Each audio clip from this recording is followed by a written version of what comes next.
P T I رہنما شوکت یوسفزئی نے کہا ہے کہ تحریک انصاف وسیع تر قومی مفاد میں مذاکرات کر رہی ہے، کسی کے کہنے یا کسی کے خوف سے مذاکرات کا حصہ نہیں بنے۔ ویڈیو پیغام میں پی ٹی آئی رہنما کا کہنا تھا کہ لیگی قیادت مذاکراتی عمل کو سبوتاژ کرنے پر تلی ہوئی ہے۔ انہوں نے وزیر دفاع اور گورنر خیبر پختونخوا کے بیانات پر رد عمل بھی دیا۔ شوکت یوسفزئی نے خواجہ آصف کو کنفیوز شخص قرار دیا، جبکہ وزیر دفاع پر مایوسی پھیلانے کا الزام عائد کیا۔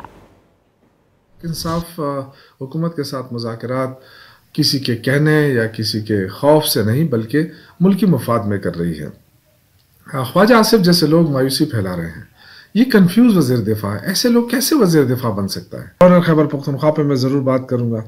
یہ شخص تو مجھے ذہنی مریض ہونے میں کوئی شک نہیں ہے، مجھے یہ بالکل ذہنی مریض ہے۔ یہ دوسرے صوبے میں بیٹھ کے اپنے صوبے کے خلاف جو باتیں کرتا ہے، جو مجھے افسوس بھی ہوتا ہے، لیکن مجھے ان کے ذہن پہ افسوس ہوتا ہے۔